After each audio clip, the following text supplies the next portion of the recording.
Hi, Dr. Pantea. This is Amy Doria, and I hope this is okay. I'm just going to go with it because it came on like a light bulb that I should do this. So essentially, yes, you sent me two forms. I filled out the signature form. This is the more lengthy form with all the questions, the biographical information, and energy timeline. And I found as I was filling it out that there's not enough space in the fillable cells. So I figured it would be faster to just speak to it really fast. I don't know. We'll see. Because I was going to put it on another document and that didn't feel right. Again, the light bulb came on and I was like, why don't I just record it? And then Dr. Pantea can like pause it and come back to it. And, you'll have time to digest it if and when you want to listen to it. So I'm going to give it a go and hopefully this works. But I will still send you the form with some of it filled in, but the questions that I can't answer on the form, I'm going to answer verbally in this video. So thanks for bearing with me. I appreciate you. And I will just go right ahead. So on page number one, I did fill out the occupation life purpose. So for here, I wasn't really sure. I sat with it and just asked, what should I write? And essentially, it really does come down to something that to me seems vague. I'm looking for more clarity on this, but it's just really to be of service, to be in community with others. I think that's why I chose to be reincarnated on Earth. Like it's not some deserted island where I'm here all by myself. Like we're here together. Um, and somehow I have moved away from being in community. So that's what I'm trying to create for myself, create for others. So that's, I think, a big part of my life purpose here. Of course, to live my truth.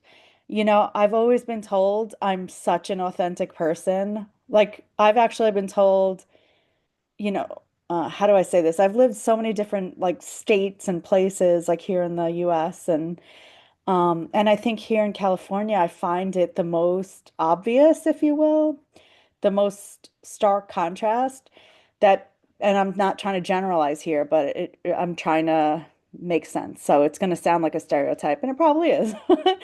But I find many people out here in Southern California.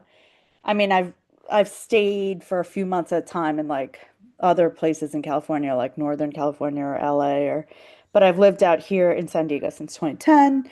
And what I can tell you is anyone that I've made a close, real friendship with out here has been from like the East Coast or somewhere else, maybe Ohio, Idaho, Wisconsin, but never from here. And I find that the general energy out here, which I don't think I align with anymore, I've realized I've had my time here. Not that I'm like itching to move, but I'm not tethered to this place, so I'm okay to move. And this is again the reason why I couldn't try to make this short. Okay, stay on track, Amy.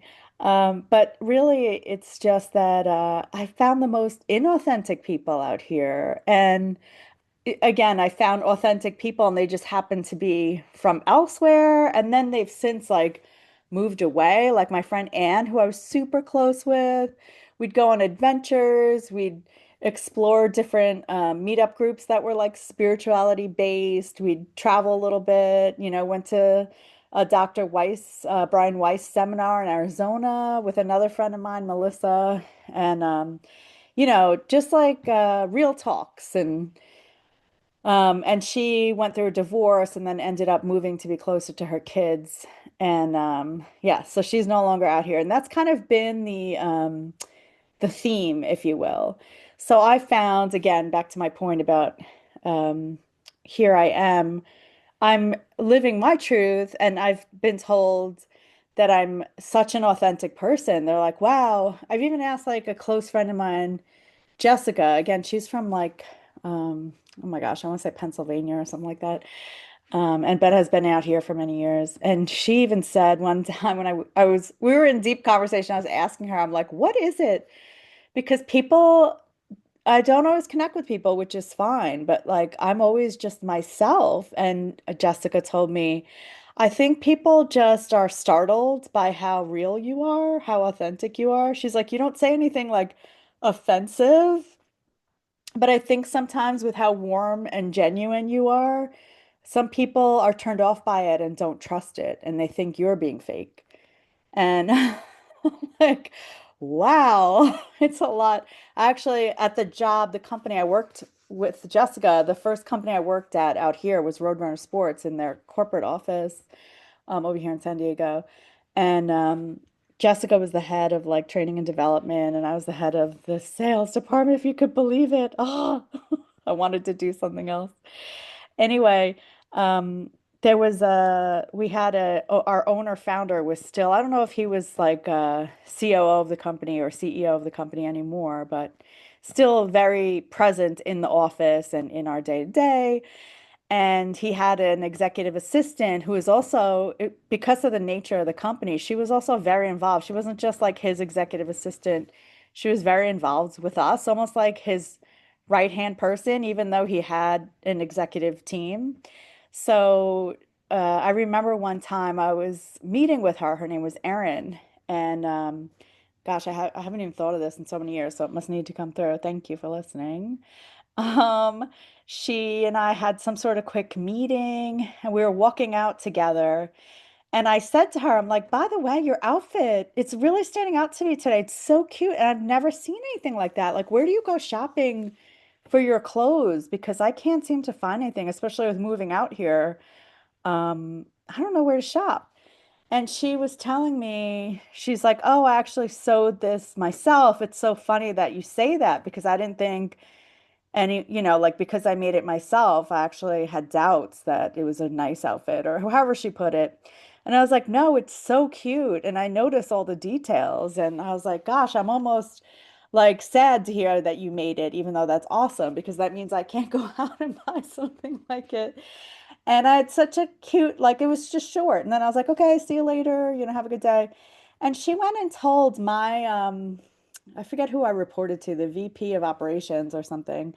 She went and told her because they were kind of like friends, like every once in a while they'd go to lunch or something. And my VP of operations, my manager, came to me one day. We were having like a weekly touch base sort of thing or whatever. And she said that Erin thought that I was really fake or something. She didn't use those words. I can't remember. And I was so taken aback. I was like, wow. I'm like, I was literally asking her. Like I was genuinely interested and it was very quick and yeah, I don't know. The whole thing is confusing to me. So I chalked it up to it's just not my tribe or whatever. And that was also a whole other company. I know I've been talking with you about the company that I'm working at now for the last 3 years, but this was really interesting of a company too. I don't know, ever since it's just been really interesting to think back now that I'm talking about it because that company, everyone bent over backwards to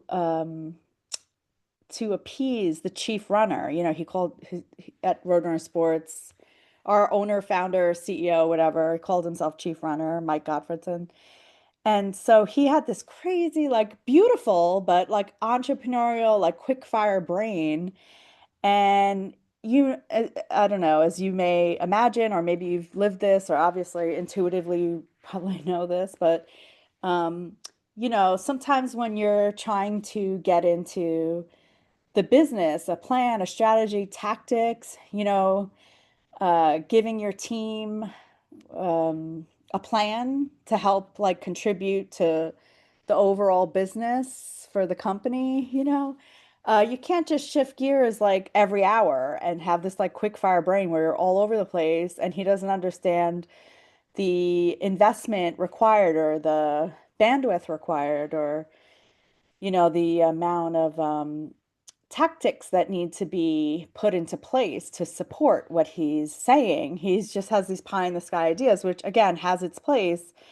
But again, we went through even communication training on specifically how to speak to Mike. I mean, I could go into this for an hour and I'm trying to stop myself, but it got to the point where it was like Stepford Wives, Dr. Pantea, like we would use what the company called WIFM speak. It's an acronym for what's in it for me. And essentially, you'd have to start all your sentences with like you, like you'll be happy to know that, or you'll have peace of mind knowing that, or, like even if you were setting up a meeting, you had to use WIFM speak because you needed to not just to say like the meeting's at 3, be there, here's the agenda. It's like you had to almost like use WIFM speak for everything to like make sure whoever you were speaking to, whether verbally or in writing, understood what was in it for them because we're all in service to like our internal customers, which is our teammates, colleagues, etc., and our external customers. So it had to always be WIFM speak. And again, if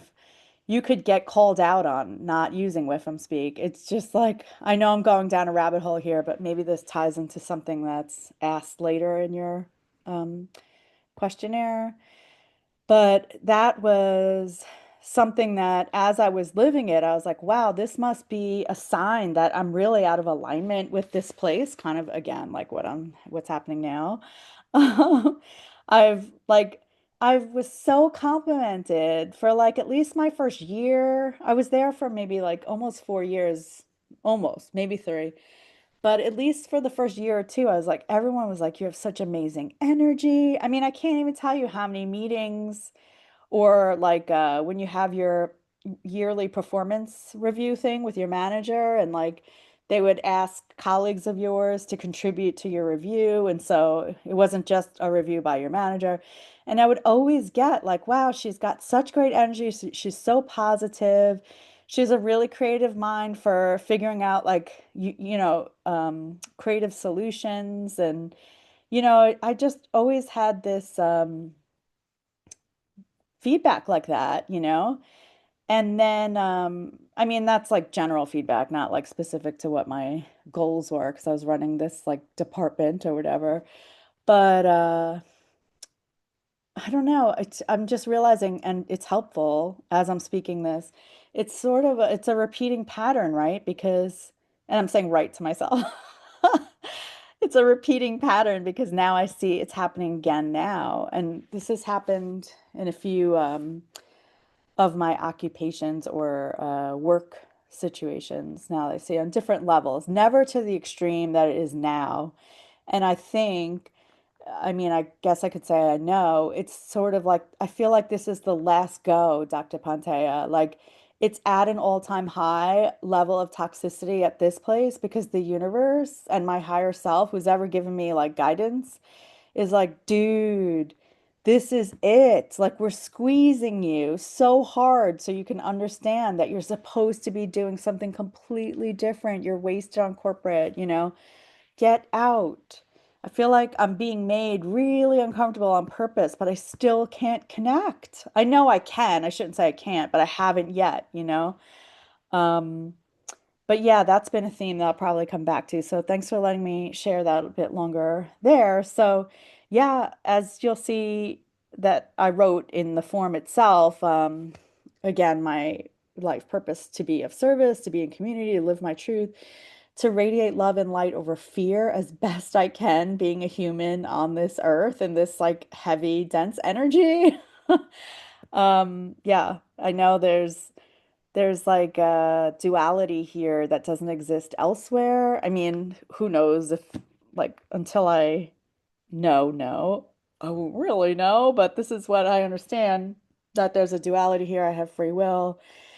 And with everyone here having that on their plate as part of the deal here, it's just gets really intense. And it's not like that in other dimensions or other, planets or, whatever. So I find that it's really challenging to not be in fear. Like I can recognize I have a level of awareness, but it's still like sometimes things happen. Like I said, when I got laid off and my unemployment ended, blah, blah, I had the cancer. I mean, like there's just times where in complete fear, and I can sit with myself, sit with God and have a conversation, but it's still like really hard to move through. So I know maybe, big part of my purpose is to figure that out and to remember about the illusion and it's all going to be okay. But on a day-to-day, real human basis, I'm not always living that truth. Like I may know it, but I think the wisdom comes in when you're actually like applying that to your day-to-day moments, like your current present moment. And I don't always do that. And that's okay. I have to give myself grace because I'm human. But okay. Um, Also with, my mention of like being in service, and I've asked so many times, like, please show me what that means. How can I be of service? And like I said, I've tried things, like I've tried the coaching, QHHT. I try other things, just not even maybe to make it a profession, but just to get the juices flowing of having a different experience. Like I do paint to music over here in the studio in my neighborhood. I've only done that a couple times, but at least to experience it.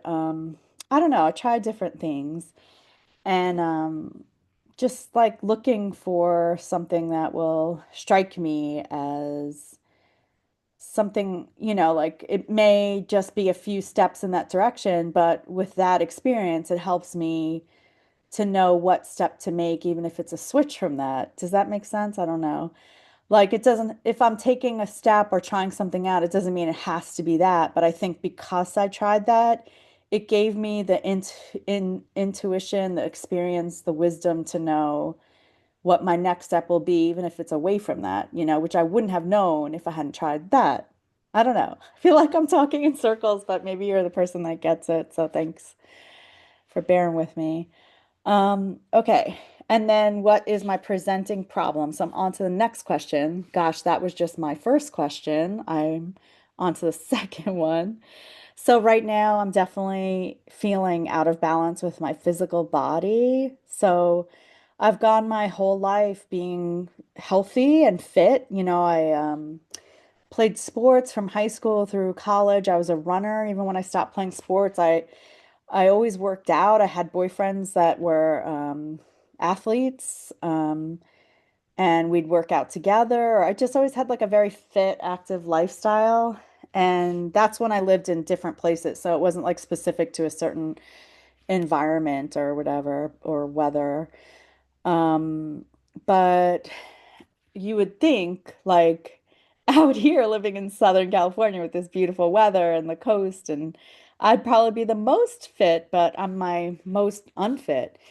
And I think it has to do with the heavy energies that I haven't let go of that are in my energetic field. I'm on a different frequency right now, and I can't switch the dial. I can't quite figure it out yet to switch the dial back to my MO, my normal baseline frequency, because like I said, I've gained 100 pounds in the 3 years that I've been at this company. And again, it's the most like scared and pissed off and frustrated and angry I've ever been at a job before. I mean, it's craziness. And I use the word toxic because I think it really is. There's a lot of manipulation and game playing and political things, and also just unheard of situations that would never fly anywhere else with any other. This company is like in a little bubble because they started out so small. And the people that are in these leadership positions at the company have been there for their entire life, and they don't really know how to be leaders or managers, or, they just kind of like stayed there long enough to get promoted or, moved into those roles. And it's just really bad. And it's not, I don't know how to say this because I'm already going off.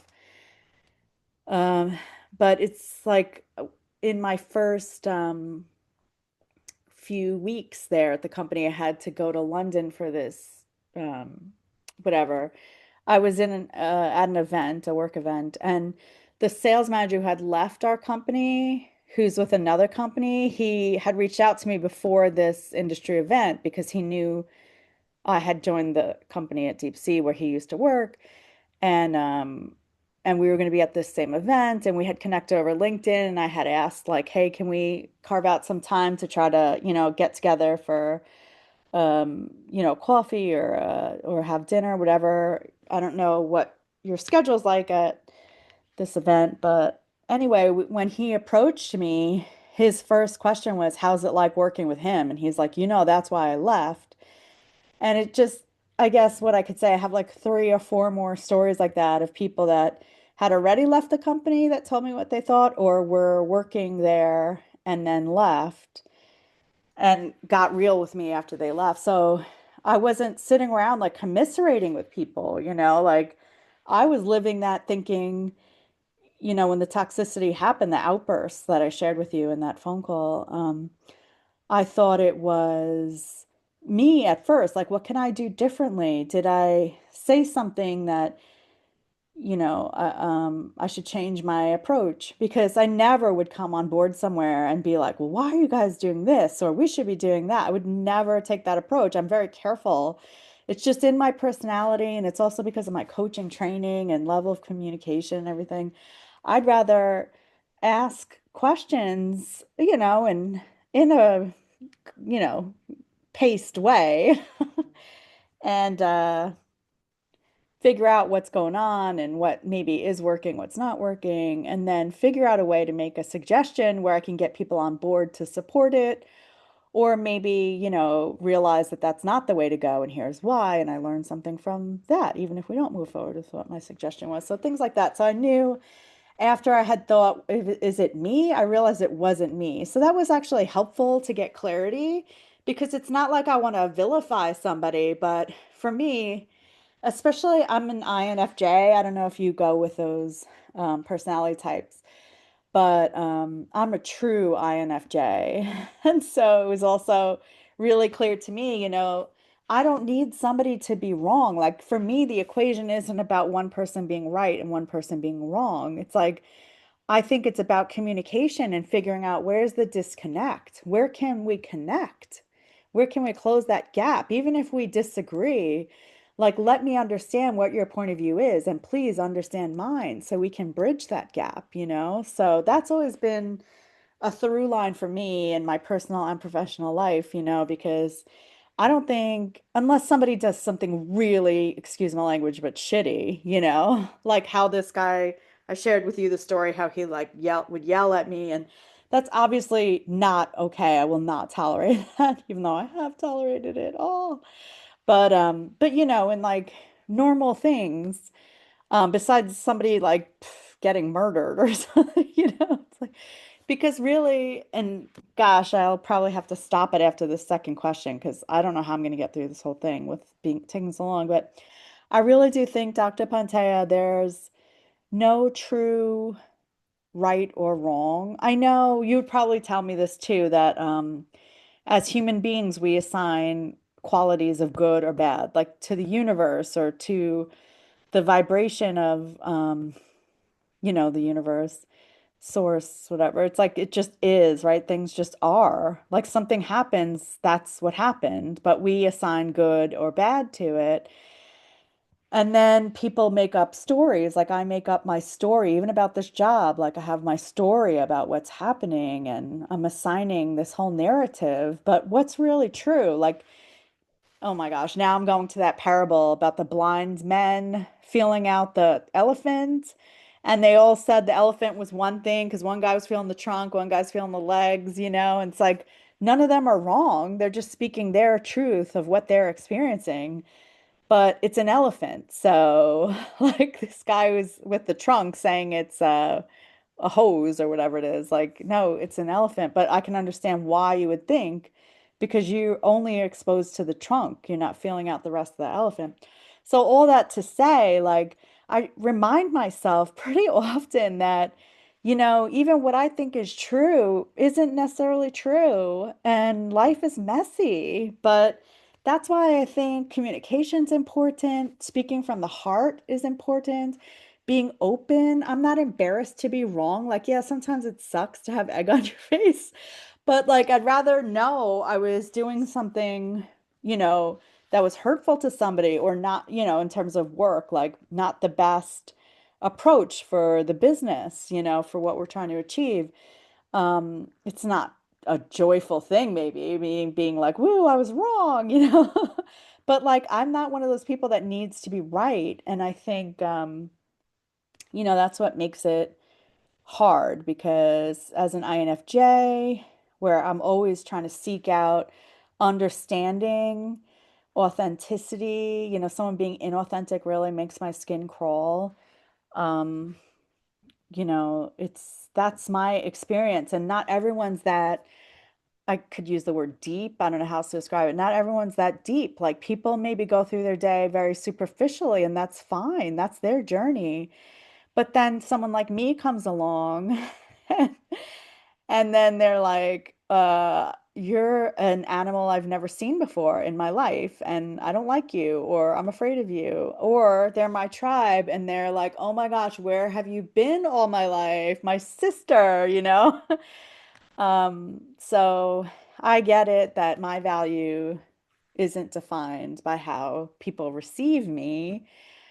But, again, like with this job specifically as an example, in these last 3 years, um, it's a problem for me because I'm letting myself believe things that aren't true, and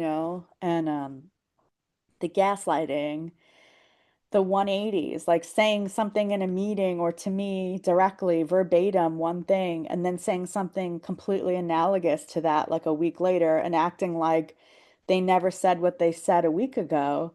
I mean, can you imagine working in an environment like that all the time? I mean, that's just one or two examples of things. Like it's a mess. So anyway, I'm really trying to get back into balance with, my physical body. Oh, I was saying that I gained the weight, and also I've had a couple surgeries. That's where I was going. Sorry, Dr. Pandya. Thanks for reminding me. Um, I've never had surgeries before. I mean, I had surgeries where they were elective. Like I had my breast reduction surgery when I was 11 years old. I was in seventh grade, the summer before seventh grade. Um, yeah, that was crazy. I was a double D, and that's a whole other story. I had that surgery, but that's elected. Again, I had a rhinoplasty because in lacrosse, a ball came at my face and broke my nose, and I didn't get like a new nose. They just basically fixed it, and it's been a whole thing with me because they left like this bump on my nose. I don't know. But anyway, um, what else have I had? Oh, I had hammer toe surgery in 2009 before I moved out here to San Diego in 2010. So I lived back in New York right before I moved out to California in 2010. So 2009, I had hammer toe surgery and bunion surgery on my feet. And then they put a screw in one of my feet. And I've just recently had that removed because I didn't like having metal in my body. And it was actually causing, I think, some inflammation and pins and needles. And my body just wanted it out. I could tell. And I didn't realize it was because of the metal at first. And then it was, and I had it removed just within the last year or so. Yeah, so elected surgeries, I think that's really it for my elected surgeries. But in the time that I've been at this job and whatnot, if whether it's related or what, but I think it is. I've had, uh, oh, I think I told you about this in our call. I had I can't remember all the CT scan, ultrasound, or all these like tests where they said I had polyps. And then I had fibroids, but the fibroids were benign, non-cancerous, but they still had to remove those too. And so I had that done. I had that so I had the DNC where they removed all that inside my uterus, and then I had this metal removed. I don't know, a few things, and also it's weird because I'm still like a clean eater, like and, I'm not vegan anymore. I was vegan for a couple years and then I phased out of that and I was eating mostly raw. And to me, that feels like clean eating, but doesn't always have to be that way, But I just gravitated towards that at the time. But anyway, I don't eat many processed foods. I don't eat a lot of red meat. Maybe once in a while, once a month, I'll have something. I don't know, but that what my point is that the eating hasn't really changed, and the only thing that has changed is my level of activity. So since I've gained all this weight, it's hard. I don't go hiking anymore. So I can understand if there's weight gain because you're less active, but I can't justify gaining 100 pounds. Like something's definitely off, if you're eating the same. So it definitely has to be my energy field and the level of frustration and sh feeling shitty all the time. I don't know how else to describe it, and having those conversations from the workday that were so frustrating repeat in my head like a hamster wheel when I try to go to sleep and I try to pray on it and it still like burns me. So I think that has to be at like levels of cortisol, because they checked my thyroid, they checked if I was like going into menopause and I wasn't, all those things. So they couldn't really say.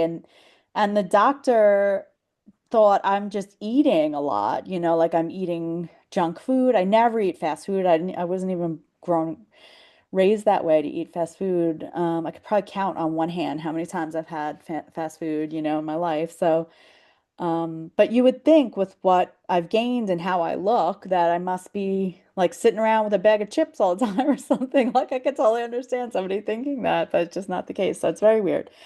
So I've definitely allowed this situation, like I'll take ownership. I allowed it. I allowed it to lower my vibration. I definitely want to remind every fiber of my being, of my soul, that I have power, that I am co-creating this life experience along with God. I have free will and He's there to support me. I have a whole team supporting me. Like, why do I feel so stuck and so trapped? Also, all my traumas from my childhood and so forth, like I get triggered really emotionally. And it used to not be that way. Like, even all these heavy, horrific, and sick things that happened to me in my childhood and early life, I was still living a happy, joyful life. Even with that, but somehow it's gotten like a lot heavier these last years. Like so heavy. And it just also throws a little bit of confusion into understanding this because, why wasn't it wasn't like I was in denial before. I think I was just in a lighter vibration and I was always looking for life to like surprise me or what's my next adventure. And now I just see like I feel like everything's shit. I keep using that word. It seems so perfect. Um, so yeah, it's part of what I'm trying to figure out, because I don't know, something's like really off and I just don't want to resign myself. I can't imagine. I mean, who knows what could happen? My last day could be tomorrow or, but I don't want to live out the rest of my days being this way. I know I was meant to live through joy and abundance is my birthright, like everyone's birthright. And I'm limiting myself and feeling so awful about life that, like I said to you in our phone consults, I just want to make it clear again, I'm not suicidal. But I definitely feel like I could be done. Like I'm over it, Like beam me up, Scotty. So I don't know why I laugh after that, but I hope you're the person that would understand that. So yeah, I'm just gonna leave it at that for now. I only got through the first two questions, so I'm gonna have to figure out how to get this done in a way that's not a 3 hour message to you. Okay, thanks. Okay, so the next question is about past or present marriages, partnerships slash close friendships. So I've never been married, but I have been engaged. And so, I mean, I had boyfriends, high school, and then college. Well, maybe not so many during college, later college. I don't know. So too many to list. That's what I'm thinking when you talk about like partnership, close friendships. I don't know what you mean also by close friendships. I'm guessing you're saying like maybe that you were had a partner, but you weren't legally married. But you also are calling that partnership a close friendship. I don't know. I guess the close friendship thing is throwing me off because is there a question later that talks about my close friends? Because then that would be different. But I'll just focus on like romantic kind of things, with guys or whatever. So the kind of yeah. So one thing that stands out that might be a story that plays into my energy timeline. Oh my gosh. This is around the time of 9/11. I worked at Lord and Taylor in Midtown. I was a planner in their corporate, because part of the flagship store there on what was it on? Lexington? Madison? I can't even remember. Oh my gosh. Wow. It's been too long since I've been back to the city. But we're over by Bryant Park in Midtown. There's Lord and Taylor. It's no longer, I think they've sold it. But anyway, for many, many years. And part of the store, which most people who just shop there don't know, but there's kind of a breezeway, like a bridge inside that connects you to another building, and that's all corporate offices. But even inside Lord and Taylor, there were buyer offices, like certain doors you would go through in the store that you wouldn't know would like lead to offices. It was really weird because it's such an old, really unique and interesting building. But okay, I digress. I have to stay on track here. So I started dating this guy that worked there. I think he was in IT, which was really interesting. He was so gorgeous to me. He was Colombian and so sweet and romantic. And I was actually trying to break off my engagement with the guy. I'm talking about this guy, even though timeline wise, I guess I could tell you about the guy I was engaged to first because there was a bit of an overlap. But I'm focused on this guy because, as I'll share, there's another story to it. So, anyway, we started to get together. He lived in East New York, like next to Hoboken. So he's in technically New Jersey, but just like right over the river. So it was really easy to get to work even from his place. So, I mean, we're basically like definitely boyfriend, girlfriend. He would talk about us kind of getting married and things like that, but I just never trusted him. And I was treating it more like I was just dating because like I was trying to mention, I was just in this like really long-term difficult relationship and I had wanted to just date. And then I'm with this guy, his name's Larry.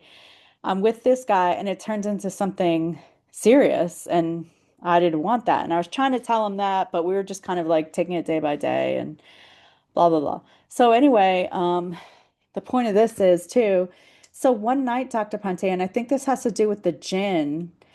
One night we're in bed at his apartment, his place, and I'm on the left-hand side of the bed, he's on the right-hand side. I'm facing his back in bed, and as he's turning around to face me, his face was totally distorted and it scared the crap out of me. I almost fell off. Like, I don't know if you can imagine, like my mouth probably went wide, like totally like, oh, and I remember almost like pushing myself off the edge of the bed behind me. Um, and I remember because I'd had those out of body experiences where I'd have to pray the Hail Mary or the Our Father to come back. That's what I did. I prayed um, to God, and said a Hail Mary or an Our Father. I can't remember now. It's too many years ago. But again, this is early 2000s. But he went back to normal, quote unquote. And then he said, what is it? What's wrong? And I was like, I couldn't even find my words. And I didn't want to tell him. And also because I've had this kind of like spiritual upbringing, if you will, like, and he wasn't there with that, it would be kind of weird to try to talk to him about like paranormal or mystical things when he's like on a totally different plane, different understanding of the world than me. I just wanted to not talk about it. And then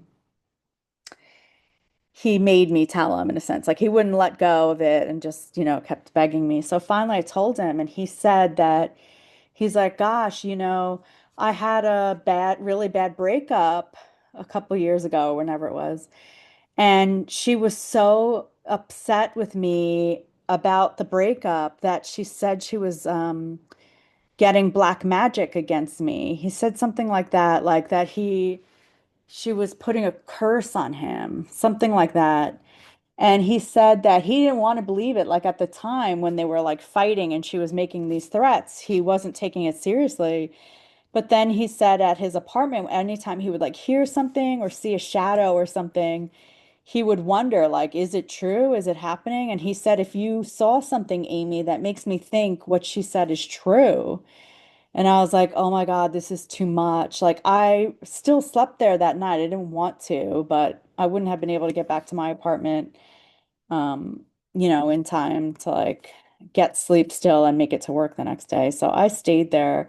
And we never really talked about it much after that. But if you cut to, like, again, that was early 2000s in New York.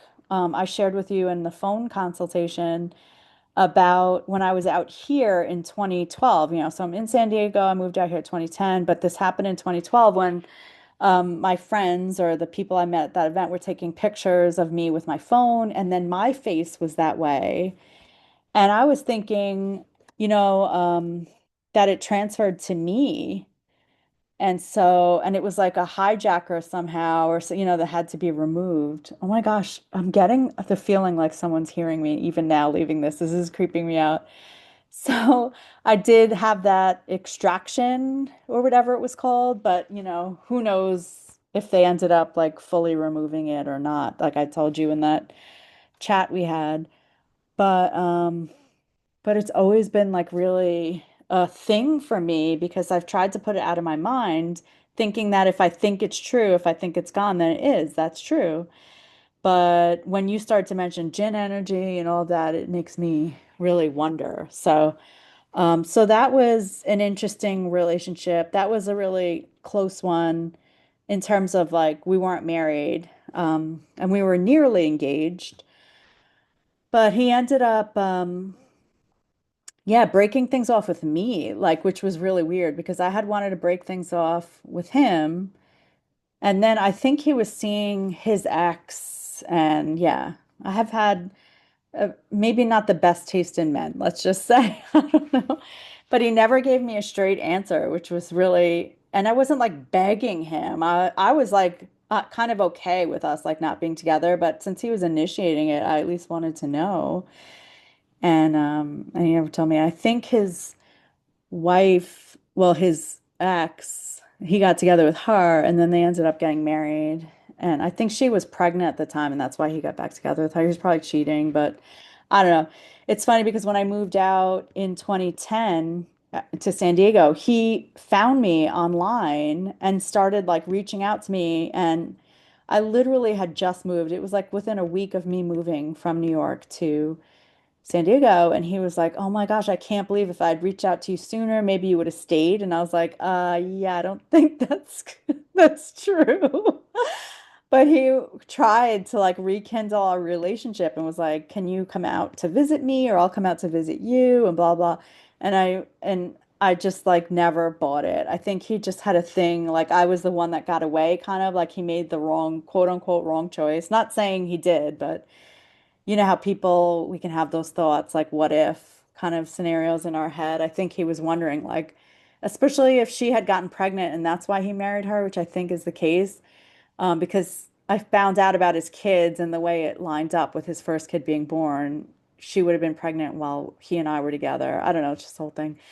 So, yeah, he did try to come back out of my past to me, but I was like, look, we did talk on the phone and we had some like FaceTimes and stuff. But I told him like I'm in a new city and I need to be focused on like feeling out where I live now. I can't be like on these long calls with you and stuff like that. So anyway, I put the kibosh on that, but that's that. And then my most significant, because again, I can't list all of my like partnerships. Well, I don't know. I guess this isn't just boyfriends, right? It's like, so this last one is probably the most significant one of my life. I met him when I was in my last semester at school, and this is out in Arizona. And he was from Michigan. We met out there. I was doing an internship where I was helping out at like a foster, not a foster home, like a home where kids that are in foster care stay. I don't know why the name's escaping me right now. A group home, group home. Oh, that's hard. A group home. I would help out at these group homes, and it was really intense. But I thought I was going to be a social worker because I was a psychology major with a sociology minor, and I was really interested in social work. I actually took all the tests, GRE, yada yada, to get accepted into schools to get my MSW, and then end up not going. But that's a whole other story. But yeah, it's always been in me to want to help, and I always volunteered or, had internships that were like service oriented. So it wasn't necessarily being a volunteer, it was more like, education for my credits or whatever. It was like I was definitely getting something out of it, but beyond just the experience. But anyway, so he was working at this group home. And it's a whole, I could just spend so much time talking about just this one relationship, but it was highly abusive. He was a big guy, he's a former football player, like professional football player, who was like 6'3", 240, and I'm like 4'11" and like 110 or whatever I used to be, like between 100 pounds and 110 pounds, like tiny little thing. And it started out where I had broken off dating somebody, and he had we knew each other. This guy, his name's Dion, by the way, so he'll be on the form. He was working there too, like I said, but he had a girlfriend. And so I broke up with my boyfriend, not for this guy, I just broke up with my boyfriend. And as soon as he found out, he went after me and was telling me, like, he was like trying to woo me, and I wasn't interested. But honestly, Dr. Pantea, I've never in my life, ever since even, had this experience where as soon as I looked at him, it wasn't even the fact that he was gorgeous. I mean, he was like a Ford model. Like seriously, like in terms of like what people deem as beautiful in this culture, like he's gorgeous. But it wasn't even that. Like I've met gorgeous guys before. It was more like this, it had to be a past life connection, obviously, so deep that I was like, my jaw must have dropped when I met him, because it was like that feeling where you know somebody, but yet I just like I didn't want to date him because he was like, I want to say out of my league, but in a way where like I wasn't smooth like that. I was always like the girl next door, and I could tell he was like a big player. You know what I mean? Like I wasn't ready for that. I wasn't interested in that. And but anyway, he like wooed me, and we started working out together, all this kind of stuff. So it took a while for us to like kind of even go out on like an official date, like where I was agreeing to like, be open to dating him kind of. And it was just like it was like manipulation from there. Like I can't even, again, I like this is like I could write a book just on this relationship alone. So it was absolute manipulation. I know narcissism has been a buzzword the last like 5 years or 10, I don't know, but this is like, again, oh my gosh, I was in school, I graduated in 97. So yeah, this is like end of the 90s, early 2000s, where I'd never even heard the word narcissist before, even in psychology. I think we mostly studied like the DSM-4, like clinical diagnoses, and narcissism isn't a clinical diagnosis, so I didn't really study it. So anyway, I didn't really know about it. And he did everything to me, like isolate me. He was physically abusive to me. I mean, he would try to strangle me. He used to try to pick me up, or did pick me up by my neck. Like he would accuse me of cheating on him. And then he was cheating on me like in mo the most disgusting ways. And again, I can't even tell you. I'm trying to rein it in, but there's just so much to it about the calls I would get from other women. And like I would still go back to him even after the abuse. And I had really close friends that were like, at first, for the first like year of me being open about what was happening, like I actually opened up to some of my close friends about what was happening with him because it was embarrassing and it was really hard to talk about. Once they knew, they would try to help me. But it must have been so awful for them to see me go back to him again. Like they were at some point, some of them just like gave up, like, okay, now it's on you, because most people don't understand it. It was so hard. I mean, we lived together.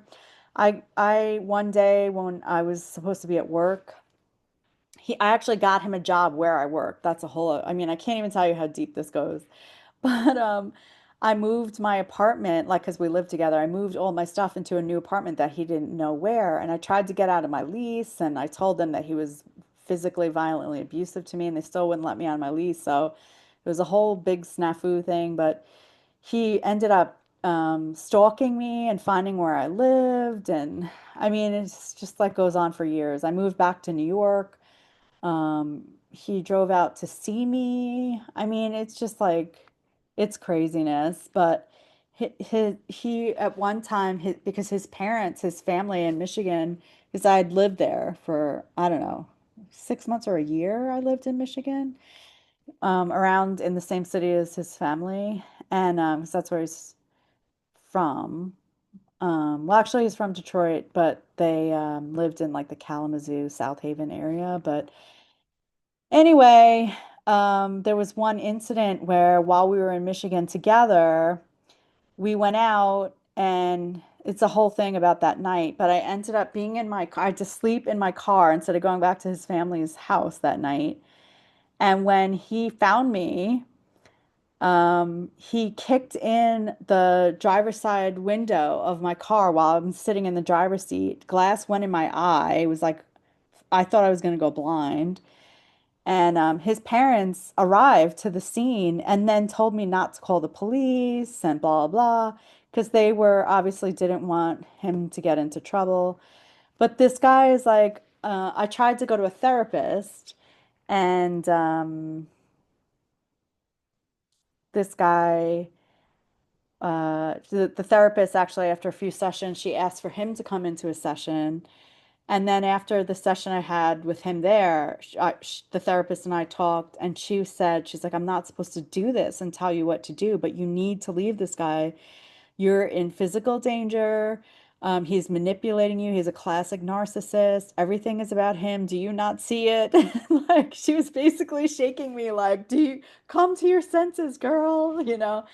And yeah, it's just crazy to think back to that time in my life. But he like screwed me over financially because I have perfect credit. To this day now, my credit is like I have excellent credit. Like I'm like 830 or 850 or something credit score. But he took out a car in my name. I mean, it just goes to all levels of abuse and didn't make the payments and screwed up my credit. And I mean, it goes so deep in so many ways. It took a long time to like heal from that. And then years later, somehow, I think he tried to reach out to me. Either he texted me randomly or found me on Facebook or something. So I looked him up and I saw that he was a probations officer because that's what I was a pretrial services officer in Arizona for the Superior Court of Arizona. And that's where I got him a job at where I worked there for the courts. But anyway, so even after we separated in our lives, finally, that was his vocation. And he was a probation officer. And apparently, he married and he was having an affair with a married woman that he worked with. And he physically assaulted her in her office at work. And there was an article written about it in the whatever Michigan paper it was, and the judge was like, "You may seem so charming to everyone else, but I see right through your charade, Dion, Ralph Cunningham, because his name's Ralph Dion Cunningham." And I was like reading this article stunned because his behavior and insidious evil like still goes on, and yeah, there's a whole thing with that. But let him like totally violate every boundary on, and I think that's why I don't date anymore. Like I've tried to date since him, and maybe I've had like a little bit of a relationship, nothing ever like serious. And I think it's just because I don't want to say I don't trust men because I have guy friends that are good men, like they're married or whatever, but they're still like good men. But I mean, like, you know what I mean by that, hopefully. Like, it's not like I am interested in them. They're married and we're legitimately just friends. So, and they're good guys. But I just don't have any interest in anyone. And if I did have enough interest in somebody, like how I locked eyes with Dion and I just knew like there was something there, like very tangible.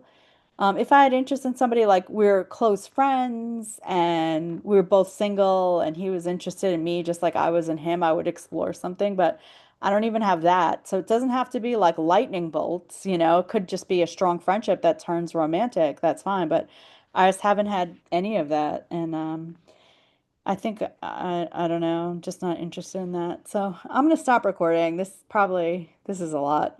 Okay.